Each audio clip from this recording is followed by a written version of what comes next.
Okay, so welcome back to part two of lecture one. And in the second half of this lecture, we're going to think critically about the Senate and the House. So let's start with the Senate. So earlier in the semester, we discussed the Constitution in terms of the architecture of democracy. And so if you recall, the framers designed the Constitution in a way to promote democratic decision making, but also in a way that prevents tyranny of the majority, right? And also places a check on the abuse of power, right? They wanted to make sure that democracy is rule of the people and that what the people want gets translated into governmental decisions. But they also wanted to make sure that that just what the majority wanted wasn't the only thing that was reflected in governmental policy. They wanted to make sure that even though your voice isn't in the majority, that your voice is still going to be reflected in the governmental decisions. And so the Senate is a really good example of checking the power of the majority. That while the most populous states get the more say in the House, in the Senate, states with smaller population have the same number of senators as states with larger populations. And so basically, the power of the smaller populations, the power of the smaller states is magnified. The smaller states actually have more power than states with larger populations within the Senate. And that was by design because they wanted to make sure that the will of the majority, that there was a check on it, right? That the majority didn't just become a tyrant, but they had to take into consideration what those in the minority wanted as well. So how has this smaller states have more power design played out over the course of the last 200 plus years? Do the less populous states have too much power in the Senate? If the framers were to come back and look at the amount of power that the less populous states have in the Senate, do you think they would be okay with that, or do you think that they might recommend some change? Okay, so one way we can begin to answer the question about whether or not less populous states have too much power in the Senate is to take a look at the ratio between the least and most populous states. And so the ratio of the largest to the small states has changed significantly since ratification. When you look in 1790, when the Constitution was ratified in 1788, right? And so then the first census was in 1790. We have a sense of what the least and the most populous states are. So in 1790, the most populous state was Virginia. The least populous state was Delaware, and Virginia was about 12 times the size of Delaware. So when the framers were thinking about, hey, give smaller states more voice, this is the ratio that they were working with. Today, the ratio is much larger. Today in 2021, the most populous state is California. They have a population of 39.5 million. The least populous state is Wyoming, and they have a population of a little bit more than half of a million. 576,000 people live in Wyoming. And so basically, California is 68 times the size of the smallest state, Wyoming. That's the ratio today, okay? Another way of thinking about this, do small states have too much power, how we might answer that question, is to look at like where the population is in the United States. Now, if the population trends continue the way that they are, that by 2040, and in less than 20 years, 70% of the population of the United States will live in 15 states. But they only get two senators for each of the states, and so they would only get 30% representation in Senate. The flip side of that, 30% of the population would live in 35 states, and they would get 70% of the voice in Senate.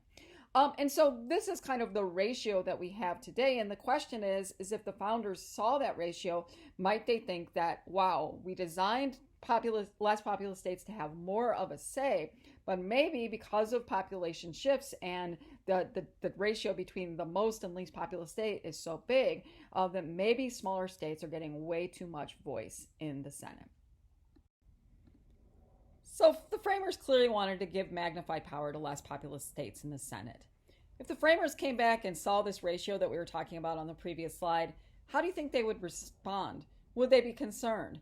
And if so, how might they remedy this situation? Might they change the design of the Constitution? Another thing to think about is, I mean, if you were like living in one of the less populous states, you might be like, heck yeah, my voice is like, I have like, you have two senators that represent, half of a million people in Wyoming. So basically, I mean, their voice is it has more say basically because they get two senators. But how would you feel if you lived in one of the more populous states like California, Texas, Florida, or New York? Those are the four most populous states in the union. Would you sort of feel like, whoa, it's not fair because I get two senators and yet I almost have 40 million people who live in California? Would you feel a little pissed off about that? One of the remedies could be to basically give more Senate seats to the 4 or 5 most populous states, right?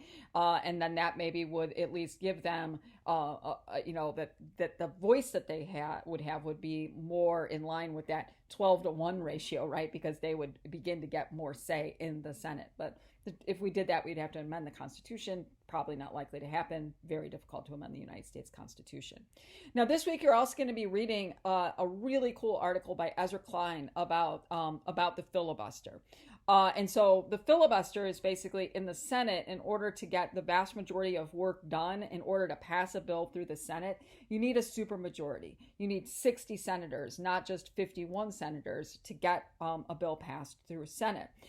It's not a part of the Constitution. It is a rule, and that we could get rid of the filibuster if we wanted to. We wouldn't have to amend the Constitution, but senators would have to agree to change that rule. Now, when you think about that, not only do smaller states get an outsized voice in the Senate, and you mix that with the filibuster, that you need a supermajority to get stuff done in the Senate, it really further magnifies the will of the minority and really diminishes the will of the majority. Now, we're reading this great article by Ezra Klein about the filibuster, and he makes arguments about getting rid of the filibuster. And so you can think about, and these are things that'll come up on the midterm exam. What do you think about the filibuster? Should we keep it, get rid of it? And what do you think the framers would think? Would they look at that and say, no, that the filibuster really messes up our architecture of democracy, and that we think it should be end? Or would they say, you know what, that the Senate's the more deliberative body. We really do want the decisions to be made with a supermajority, and would they say, to that end, let's keep the filibuster? Just some things to think about. Okay, let's move on to begin some critical thinking about the House. So, as you know from the last lecture, that we currently have 435 seats in the House of Representatives. And every 10 years, we have a U.S. Census. And so, as you know, since the House is based on population, each of the congressional districts has to be apportioned. In other words, that each congressional district, each member of the House represents the same number of constituents, regardless of what state that you live in, okay? And so right now, each representative represents, each congressional district has about 761,000 people in it, okay? That's actually an increase of 7% over our 10% or our 2010 census. So it used to be about 710,000. Now it's up to 761,000 in each. So after every 10 years, after we have the census, we basically look at population in the United States and how it shifted, which states increased in population, which states decreased in population, which states maybe increased in population, but not at the same rate as other states that really increased their population. And then we redraw the district lines, because the congressional districts always have to have the same number of people in them. And so, as it says there, every 10 years, congressional lines are redrawn. And we're in the process of doing that in Wisconsin. All states are in the process of doing that. We've gotten the results of the 2020 census, and now we're sitting down and we're looking at the state of Wisconsin, and we're deciding how do those district lines need to be redrawn in order to reflect changes in population within the state of Wisconsin and also the United States as a whole.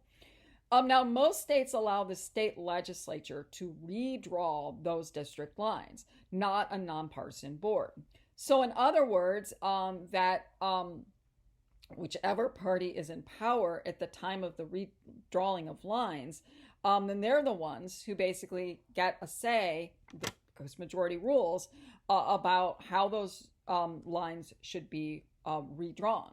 And so let's say if in the Wisconsin legislature that is in the hands of the Republicans, and then you have a Republican governor, it's possible that the Republicans could redraw the district lines and redraw them in a way that benefits their party. And they have a Republican governor, so the Republican governor would sign those redrawn districts into law. Same thing happens in Democratic states. If the Democratic legislature is in control and there's a Democratic governor, when they redraw those lines, they redraw them in a way to favor the Democratic Party. And that's what's known as partisan gerrymandering.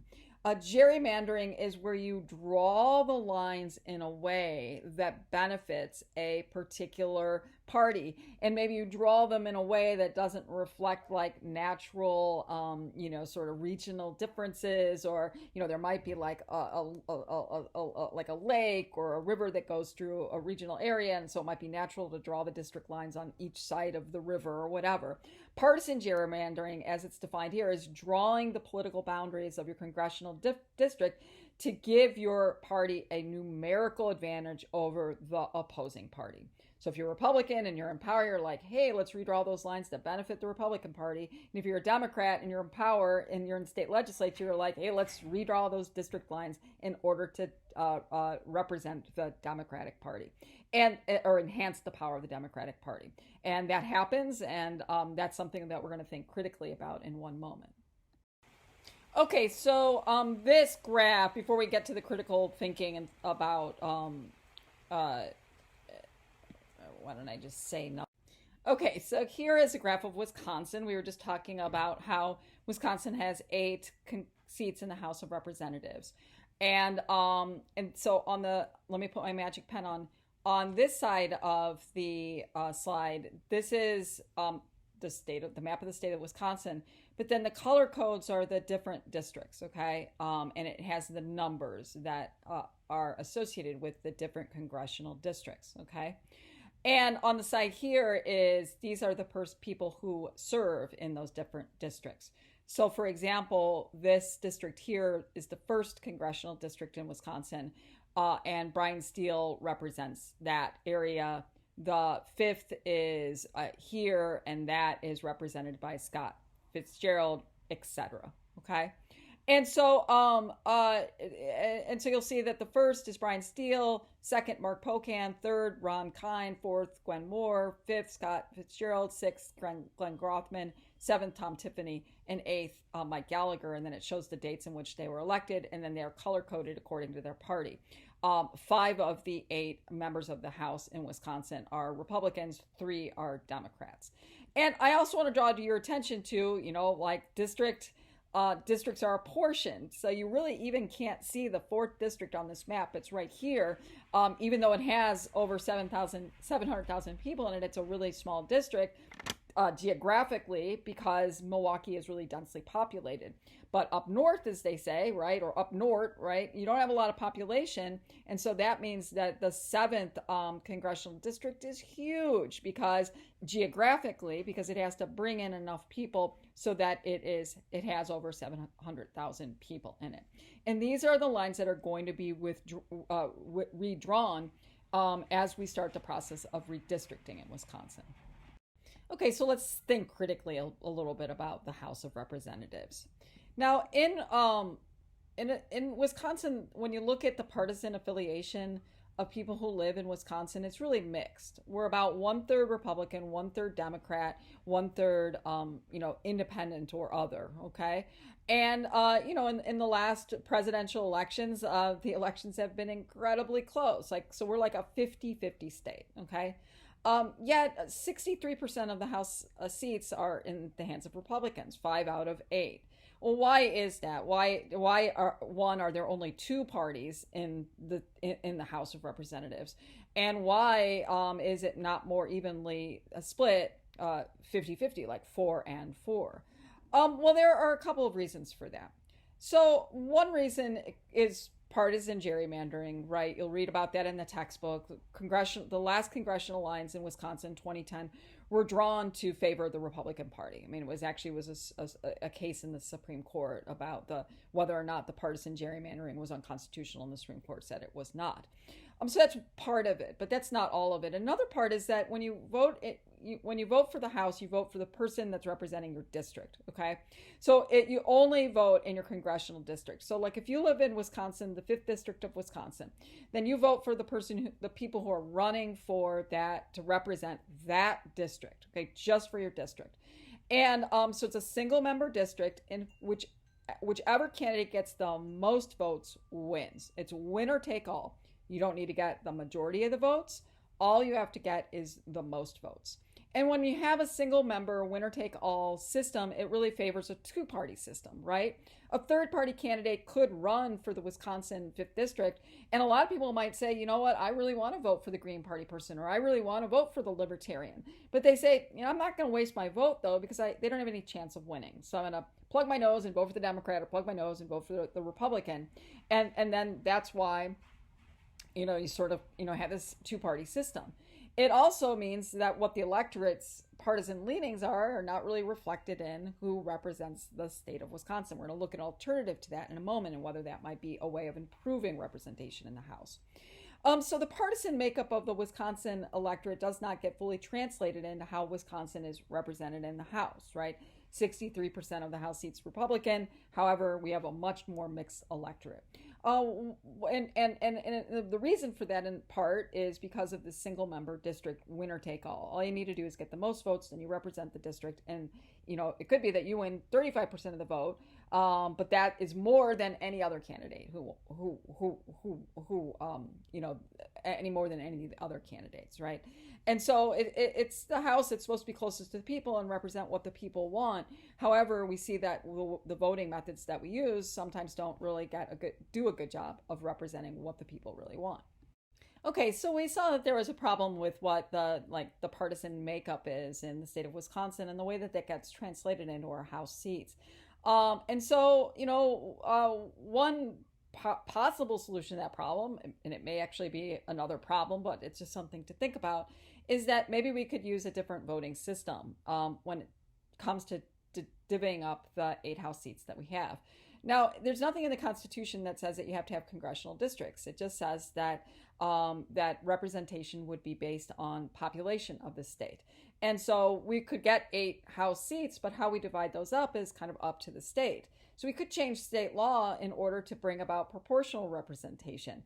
And maybe proportional representation might come closer to like the will of the people, or at least the partisan alignments. And oftentimes partisan alignments are a reflection of the values of the people. So according to the most recent Marquette Law School poll, every couple of months, Marquette University conducts a poll of the people who live in Wisconsin. And one of the parts that they report out is that how people's partisan identification. So if you're asked the question, what party do you identify with, Republican, Democrat, Independent, something else, right? Then how you respond, that's your party identification. So if you say that I identify with the Republican Party, then that's your party ID.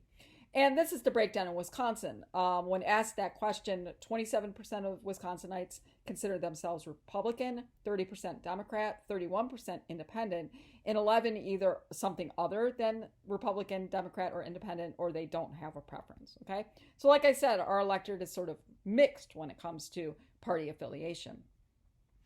So in proportional representation, rather than having a single member district, and you just vote in that district, and whoever gets the most votes in that district becomes the representative for that district, okay?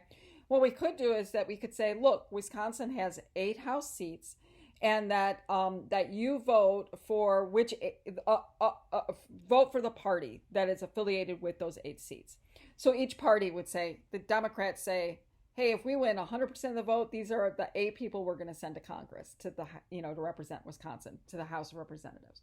The Republicans would say, these are our 8 people. These are our 8 representatives if we win 100%. The Green Party would say, these are our 8. The Libertarian Party would say, these are our 8. And then what people in Wisconsin would do is they wouldn't vote for the representative, but they would vote for the party. They would say, I'm a Democrat and I want Democrats to go to the House. I'm a Republican and I want Republicans to go to the House.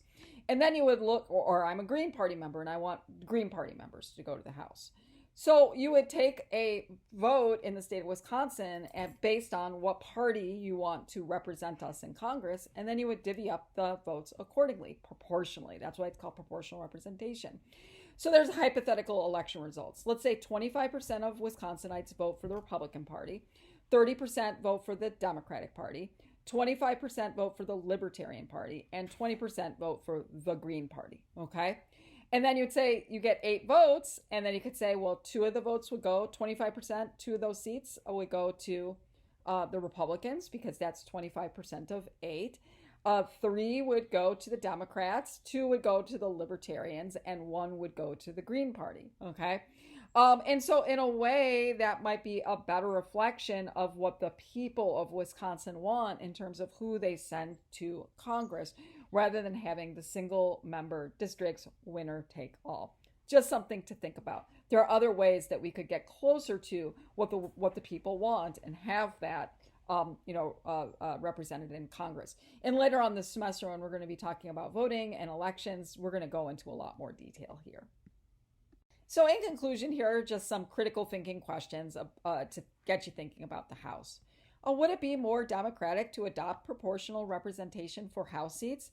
Would having multiple parties in Congress be more beneficial? It might push Congress, particularly if you have multi-parties within the House, it might push the House to be more cooperative in terms of getting things done. That cooperation might extend to the Senate as well. As more third parties get a footing in the House, then maybe more third parties would run for Senate. But would that be beneficial? We're going to be learning more about that towards the end of the semester. When it comes to redistricting, okay, again, sort of gerrymandering those districts to benefit whichever party has power at the state legislative level, do you think it would be better if that redistricting was done in a nonpartisan manner? Just take politics out of it and elect a group of nonpartisan people. You could even have computers do it if you wanted to. There could be a lot of ways that we could draw district lines in a way that doesn't benefit one party or the other. Should redistricting be nonpartisan? Should it be conducted by a nonpartisan board rather than the state legislature? Okay, just some things to think about and to give you to think about as we move towards our midterm exam. Thanks for listening.